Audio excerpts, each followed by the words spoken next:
तो देश की बहस में आपका एक बार फिर स्वागत है। हम बात कर रहे हैं बरेली, कानपुर, इसके अलावा रांची और ना जाने कितने केसेस।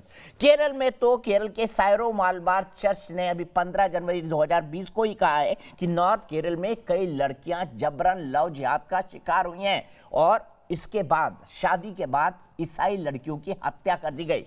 इसी पर पैनल की बहस में शुरू करूंगा। फंडिंग कहां से आती है, यह भी एक बड़ा सवाल एक दर्शक ने उठाया। सुबह मेरे साथ हैं विनोद बंसल साहब, मेरे साथ है बरेली की लड़की के पिता मेरे साथ है, अवनीजेश अवस्थी जी मेरे साथ है, मौलाना अली कादरी मेरे साथ है, जेबा खान मेरे साथ है और एहतसाम हाशमी मेरे साथ है। सबसे पहले सुबह आपसे जानना चाहूंगा, एक दर्शक ने सवाल उठाया है कि भाई इनको फेक आईडी कौन देता है, कहां से दस्तावेज लाते हैं, कहां से उनके साथ मैरिज कर लेते हैं और इसके पीछे फंडिंग कौन कर रहा है, क्या लगता है आपको?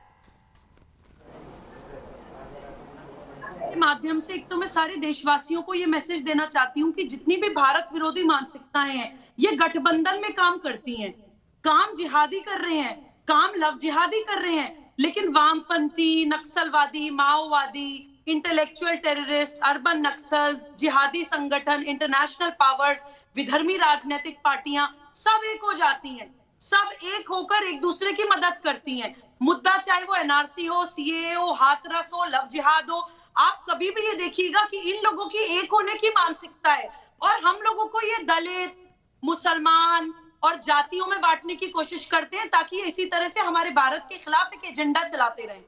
तो ये हमें जागने की जरूरत है। ये डेफिनेटली एक राष्ट्रीय सुरक्षा के लिए एक बहुत बड़ा मुद्दा है लव जिहाद। और एहतशाम जी ने एक बात तो बहुत अच्छी कही कि इस पे कानून बनना चाहिए, लेकिन उसके बाद वो फौरन लोअर लेवल पे आ गए और बीजेपी आरएसएस की उन्होंने राजनीति करनी शुरू कर दी।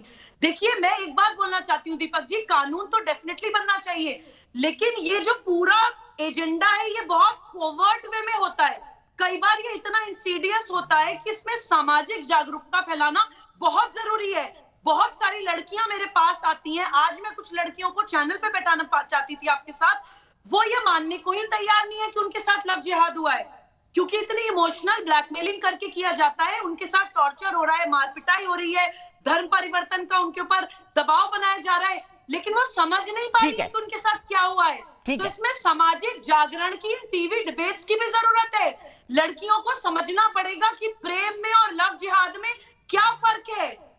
मौलाना अली कादरी कुछ कहना चाह रहे हैं। मौलाना अली कादरी जी, क्या आपको लगता है प्रेम और लव जिहाद में कोई फर्क है या लव जिहाद बीजेपी आरएसएस ने बना दिया है? साहब, लव जिहाद तो आप बनाए हैं, बीजेपी आरएसएस से ज्यादा आप इस पर मेहनत कर रहे हैं। अच्छा। और एक आपसे मेरी विनती है, ये सुबही खां को जो है आईबी का चीफ बना दीजिए, क्योंकि बहुत इंफॉर्मेशन इनके पास है।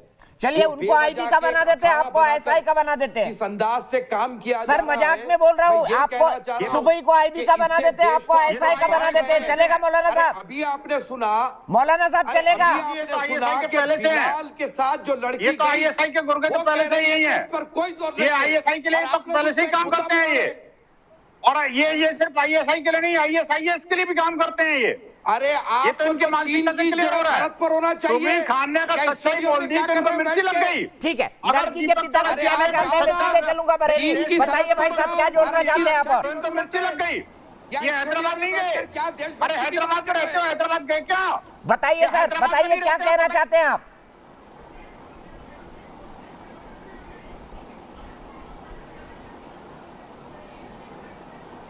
आपको मेरी आवाज मिल रही है? मैं सबको काट के आपके पास आया हूं। आप कुछ कहना चाहते हैं, बिल्कुल जोड़िए, आपका हक बनता है और हम चाहते हैं आपकी आवाज लोगों तक पहुंचे। हेलो हेलो, हाँ बोलिए जनाब, बोलिए, आपकी आवाज आ रही है। हाँ, भाई साहब, मैं सबसे पहले तो ये कहना चाहता हूँ कि जब पीड़ित परिवार के लिए बात हो रही है तो यह राजनीतिक मुद्दे को थोड़ा बंद कर दिया जाए। बिल्कुल सही कह रहे हैं। यहाँ पे जो लोग डिस्कशन कर रहे हैं वो राजनीतिक मुद्दे पर मुद्दों पर ज्यादा डिस्कशन कर रहे हैं। अच्छा, दूसरा जो है, मैं जेबा जी से और हाशमी जी से भी कुछ सवाल करना चाहता हूँ। पूछिए, बिल्कुल पूछिए।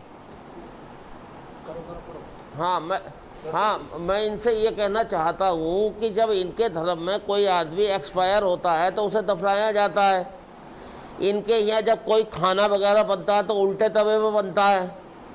इनके यहाँ जब कोई शादी होती है तो लड़की वाले की बजाय लड़के वाला प्रस्ताव भेजता है। तो ये शादी वाले में इन लोगों ने ये क्यों नहीं मतलब नियम बनाया है कि मतलब मुस्लिम लड़के जो है पंडित बन के या क्या कहते बनिया बन के या तिलक लगा के जो है इस तरीके से शादी क्यों रचाते हैं? इस पर इन लोगों ने क्यों नहीं अपने धर्म में कोई कानून बनाया? संगीन सवाल है। अब इनको बीजेपी आरएसएस का मत कहिएगा, पीड़ित परिवार है जो देखिए बिल्कुल मैं बीजेपी आरएसएस का नाम मुझे ये नहीं होता है ना कि मैं एक सॉल्यूशन देता हूं आपको। Let me answer this question. Deepak भाई साहब, let me answer this question. बिल्कुल बोलिए सर। मैं जितने भी पैनलिस्ट यहाँ बैठे हैं, हमारी छोटी बहन सुबोही जी यहाँ बैठी हैं, प्रोफेसर आदरणीय प्रोफेसर अवस्थी जी बैठे हैं, हमारे संघ के प्रचारक महोदय भी यहाँ बैठे हैं, इनका नाम क्या है मुझे पता नहीं। एक काम करते हैं सर, पूरा डेटा निकालते हैं कि कितने रेप के केस पेंडिंग हैं और उसमें कितने एक्यूज हिंदू हैं और मुसलमान हैं। भूमिका उनके लिए मत बनाओ, भूमिका फांसी की मत सजा बनाओ, सुप्रीम कोर्ट में हम लोग मांगते हैं। हिंदू और मुसलमान हो, मेरा तो एक मानना है, फांसी पे चढ़ा दो और पूरा पैनल एक करेगा इस बात से। ये सर विनोद अगर जी यहाँ पे डिबेट हो रहा है कि एक्यूज हिंदू है, एक्यूज मुसलमान है, तो फिर डिबेट क्यों हो रहा है, नहीं कोई लेक्चर उनके नहीं दे रहा। डेटा को सेपरेट किया जाए? कितने हिंदू लड़कों ने रेप किया, कितने मुसलमान लड़कों ने रेप किया, कितने पंजाबी लोगों ने रेप किया? ये देखो, ये कहाँ से लोग क्या बात है तेजाब भाई, आप जैसे सीनियर वकील से ये बात शोभा नहीं देती। तो हाथरस बन जाते बोलिए, आप कुछ कहना चाह रहे हैं? पिताजी आप कुछ कहना चाह रहे हैं? अरे आपने सवाल का जवाब दे रहे हैं, डिस्कशन कर रहे हैं। आपसे पूछ रहे हैं, पिताजी कुछ पूछ रहे हैं, आप उनके सवाल का जवाब दे रहे हैं, ठिठोली कर रहे हैं। जवाब दीजिए तेजाब जी, उसका आप जवाब सुप्रीम दे कोर्ट के वकील हैं। अरे नहीं हाँ, जवाब एहतेशाम जी और लड़की के पिताजी को आपके सामने सवाल करिए। पूछिए ना। अरे मैं एक बार सवाल और दोहराना चाहता हूँ। हेलो हेलो बोलिए बोलिए, आप बोलिए, बोलते अरे मैं रहिए सवाल दोहराना चाहता हूँ इन लोगों के आगे। जी, दोहराइए। हाँ, मैं ये कह रहा हूँ, मतलब मेरी बात को आप सुनिए। जब इनके यहाँ मूर्ति पूजा नहीं होती है, इनके यहाँ दफनाया जाता है, हिंदुओं के मुकाबले सारे काम उल्टे होते हैं, तो इनके आदमी जो है चंदन का टीका लगा के ब्राह्मण बन के हिंदू लड़कियों को क्यों फंसाते हैं? उससे क्यों नहीं ये कोई कानून बनाते हैं? क्यों नहीं अपने धर्म में इस चीज को शामिल करते हैं? क्यों घूम रहा था इस लड़की के आगे पीछे? पिताजी ये सवाल पूछ रहे हैं। एहतेशाम जी बताइए, इसमें भी डाटा निकलवाएंगे आप? सर मैं तो पहले ही बोल रहा हूँ कि लोग टीका लगा के क्राइम कर रहे हैं, टीके वाले ज्यादा क्राइम करते हैं आजकल, उनको जेल भेजे ना। जितने लोग टीका लगा के बैठे हैं उनके सर, ये सर टीके कलम वाले करिए। का नाम क्यों बिलाल है, किसी फंस भी जाएंगे। एक्टिविस्ट के साथ टीके नहीं वाले हूं, का नाम चाहे बिलाल वो है। किसी भी धर्म जाति एहतेशाम का जी, इस टीके वाले का नाम बिलाल है और गोल्ड टॉप बिलाल है इस टीके वाले का नाम। ये देखो, ये सर बिलाल को फांसी पे चढ़ाइए ना, बीजेपी की सरकार है, उसको फांसी पे चढ़ाइए। क्यों आप इंतजार कर रहे हैं? बताइए। बिलाल सुप्रीम कोर्ट का वकील ये बोल रहा है कि फांसी पे चढ़ा दे। कैसे वकील है आप? सुप्रीम कोर्ट का ये बोल रहे हैं आप? ये बात कोर्ट में कहेंगे कि साहब इसने बलात्कार किया, इसको फांसी पर चढ़ा दीजिए, कहेंगे आप सुप्रीम कोर्ट में? ये बात किस बात के वकील है आप एहतेशाम जी? दीपक जी, सुप्रीम कोर्ट में केस फाइल दीपक करते हैं, मैं जी, लड़ूंगा इनका केस। अवनीश जी, दीपक जी, आज तक मैंने ये सुना था, दीपक जी, आज तक मैंने ये सुना था कि जब कोई आतंकवादी पकड़ा जाए तो उसमें उसका कोई धर्म नहीं होता। बलात्कारी जब मुस्लिम पकड़ा जाए तो वो उसमें धर्म नहीं देखा जाता। और यहाँ आज हाशमी साहब उसके हिसाब से बैठे हैं, कितने हिंदू कितने मुस्लिम। मतलब मुझे हैरत नहीं होती कि अपनी सुविधा के हिसाब से जब मर्जी आतंकवाद का कोई धर्म नहीं होता, जब मर्जी कोई बलात्कारी का धर्म नहीं होता। आजमगढ़ में हो तो बलात्कारी का कोई धर्म नहीं होता, एक संप्रदाय के लोगों ने, कुछ लोगों ने, कुछ बलात्कारियों ने। और अगर हिंदू पकड़ा जाए तो उसका धर्म बता दीजिए और गिनती बता दीजिए, देखो इतना ही है। क्या हाशमी साहब, आपने हिंदू मुस्लिम किया ना? ये किसने किया? इस पूरी बहस में आपने किया ना, बिल्कुल स्पष्ट रूप से किया। फिर आप कहते हैं हिंदू गंगा जमनी संस्कृति, हिंदू कश्मीर से 5 लाख हिंदू निकाल दिए गए। एक मुस्लिम कश्मीर से 5 लाख, कश्मीर से 5 लाख सिर्फ हिंदू निकाले गए। एक मुस्लिम नहीं आया सामने, एक मुस्लिम सामने नहीं आया। गंगा जमनी संस्कृति ये होती है क्या? गंगा जमनी संस्कृति ये होती है? कश्मीर से अरे भैया मेरे एग्जांपल दीजिए कि आप गंगा जमुना तहजीब को मानते हैं। आपके बताइए, आपके पास तो क्या ज्ञान सबूत चक्षु है? है ही नहीं। मैं अंधा हूँ आपके हिसाब से, आपके हिसाब से तो अंधा हूँ मैं आपसे सिर्फ एक मैं आपसे सिर्फ एक सवाल पूछ रहा हूँ। कश्मीर से 5 लाख हिंदू निकाल दिए गए। इस गंगा जमनी संस्कृति के देश में एक मुसलमान मोमबत्ती लेके बाहर नहीं निकला, एक मुसलमान मोमबत्ती लेके बाहर नहीं निकला कि क्या हो रहा है मेरे हिंदू भाइयों के साथ, उनको क्यों मारा जा रहा है, उन लड़कियों के साथ क्यों बलात्कार किया जा रहा है। मुझे पता नहीं कि मुझे आपको सर्टिफिकेट दिखाना पड़ेगा कि मैं क्या कर रहा हूँ क्या नहीं कर रहा हूँ। चलिए सुबह निकालते हैं मोमबत्ती का जुलूस।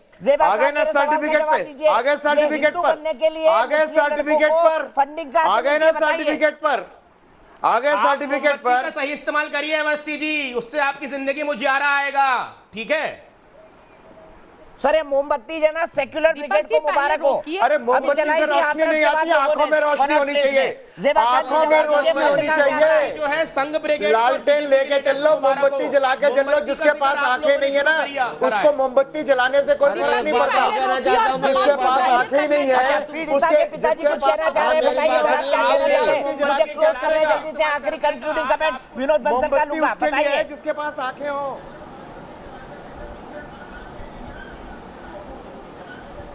आवाज बंद। सर बताइए क्या कहना चाह रहे हैं आप, हेलो बताइए क्या कहना चाह रहे हैं आप, हाथ उठा रहे तो बोलिए अपनी बात। हेलो, हाँ हाँ हाँ, मैं ये कहना चाह रहा हूँ कि जो ये मतलब नियम बना रखा है इंडिया के अंदर कि 18 साल से ज़्यादा की लड़की बालिग मानी जाती है, बालिग मानी जाती है। लेकिन आप ये बताइए 18 साल की लड़की पर क्या आदमी दबाव नहीं बना सकता, या उसे डरा धमका नहीं सकता, या उसके बयान नहीं बदलवा सकता, या लड़की को हमारे साथ भी 3-4 घंटे बैठा रहा जाए।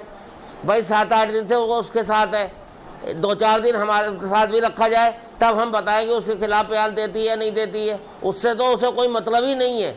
लेकिन सबसे बड़ी बात यह है कि हमारे देश में कानून इस तरीके का बना हुआ है कि हमें मौका ही नहीं दिया जाता लड़की से मिलने का। हमें भी तो लड़की से मौका मिलने का दिया जाए। मैं सीधे विनोद बंसल जी के पास जाता हूं क्लोजिंग कमेंट के लिए। विनोद बंसल जी, सीधा सवाल है, आप खुद संघ परिवार के मेंबर हैं, आप लव जिहाद पे हल्ला मचा रहे हैं, क्यों ना आपकी सरकार कार्रवाई करे? क्योंकि जब संसद में पूछा जाता है तो सरकार कहती है लव जिहाद जैसी कोई चीज है ही नहीं। नहीं, दीपक जी बहुत गंभीर मुद्दा उठाया और मैं इनका सम्मान करता हूं। वास्तव में इन्होंने जो प्रश्न उठाए बहुत गंभीर प्रश्न उठाए हैं। 3 प्रश्न इनके बड़े महत्व के हैं। एक तो ये फ्रॉड करके शादी क्यों करते हैं, दूसरी बात ये कि ये जो इस्लामिक मान्यताओं को मानने वाले लोग विधर्मी मान्यताओं पर क्यों विश्वास करते हैं, तीसरी बात ये इन्होंने जो कही कि भाई आखिरकार इनके खिलाफ कानून क्यों नहीं बनता, और चौथी और महत्वपूर्ण बात इन्होंने लास्ट में जो कही कि आखिरकार फंडिंग कहां से आती है। तो मैं आपको सारी बातों का जवाब एक बार देता हूं। देखिए, जो फंडिंग की बात है वो पीएफआई जैसे संगठन का जो पैसा इसमें लगा हुआ है। आपको पता है कि अभी जो वहां जो केरल की लड़की थी हादिया, जिसको बना दिया गया, उसके लिए कितने लाख रुपए कांग्रेस के नेता को हायर करने में लिए थे सुप्रीम कोर्ट में उसको लड़ने के लिए, और उसको पीएफआई ने पैसा दिया था।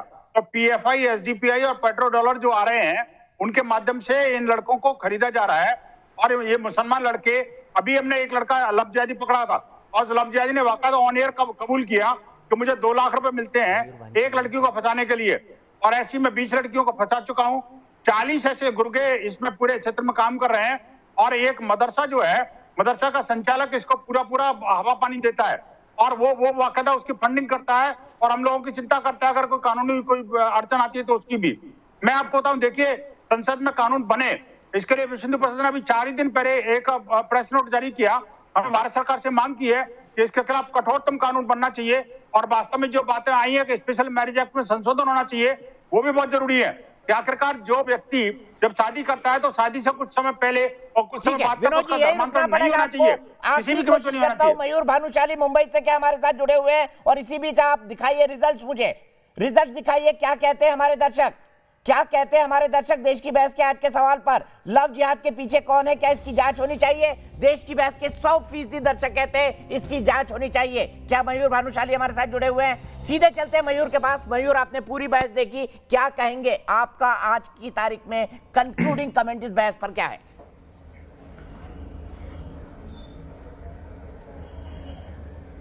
नमस्कार सर, मेरा यही कहना है कि जो लव जिहाद के ठेकेदार बैठे हैं, कभी उन लोग ने कोई ऐसा फतवा जारी किया जब ऐसा लव जिहाद का कोई केस बाहर आया? ठीक है, वाकई बड़ा आपका वाजिब सवाल है। मौलवी साहब, कोई फतवा जारी किया आपने लव जिहाद के खिलाफ, या जारी करने के लिए लिखेंगे देवबंद को? उनकी तो फतवा काउंसिल है पूरी।